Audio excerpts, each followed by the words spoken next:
नमस्कार, मी अपर्णा अवधानी आणि मी भाग्येश अवधानी. आज आम्ही आपल्यासाठी सादर करत आहोत सुप्रसिद्ध लेखक सतीश वैद्य यांची भावस्पर्शी कथा वारी विठ्ठलाची. चला तर ऐकूयात वारी विठ्ठलाची.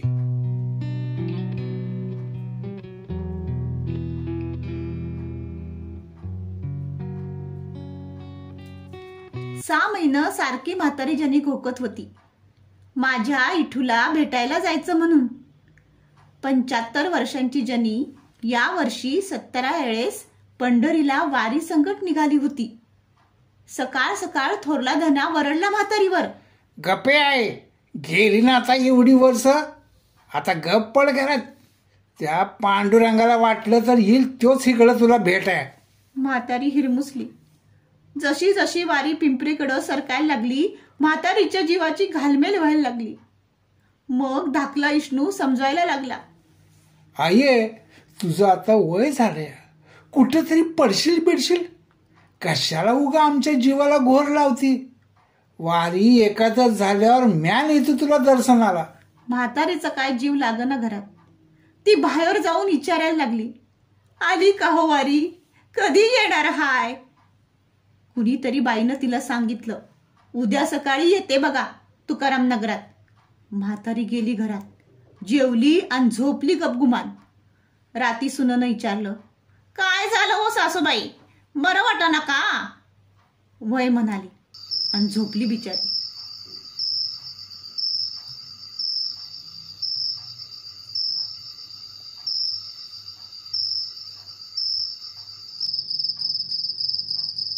घरातले सगळे झोपलेले बघितले तेव्हा हळूच एक पातळ एक झंपर पिशवीत घातला आणि पहाटेची वाट बघत बसली.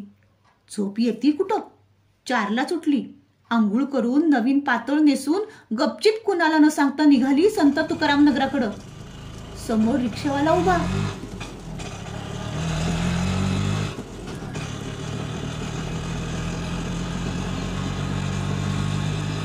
कुठं चाललीस म्हातारे.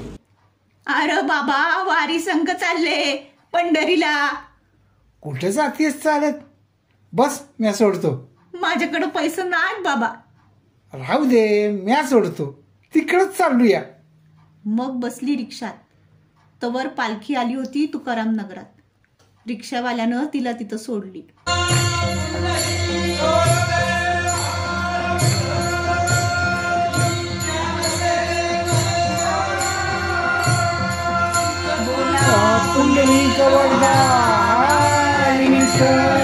या गजरानं हिच्या अंगात उत्साह संचारला. वयाच्या 5व्या वर्षापासून ती वारीला जात होती. आता ती निघाली वारी बरोबर. चालत चालत ती पुण्यात पोचली. नंतर मात्र तिला चालवना, पायातली शक्ती गेल्यासारखं वाटायला लागलं.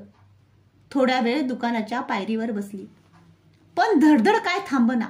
बर सांगावं तरी कुणाला. घर सोडून गपचिप निघाली होती. काय करावं कळना. बसली तशीच पायरीवर.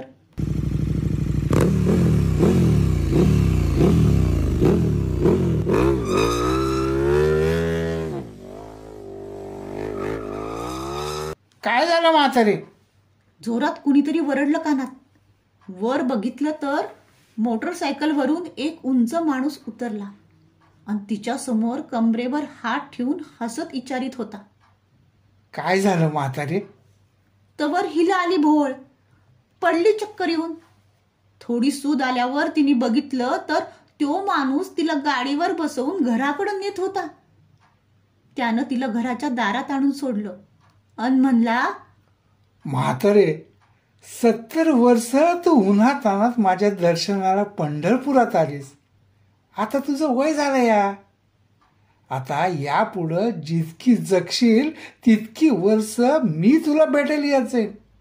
असं म्हणून तो कमरेवर हात ठेवून अंतर्धान पावला. म्हातारी जोर जोरात वरडायला लागली, माझा विठू मला भेटला, माझा विठू मला आत्ता इथं सोडून गेला. घरातले समधे जागे झाले. थोरला धन्या जोरात वरडला, झोपे म्हातारे, अजून पाठाचं 4 बी वाजले नाहीत.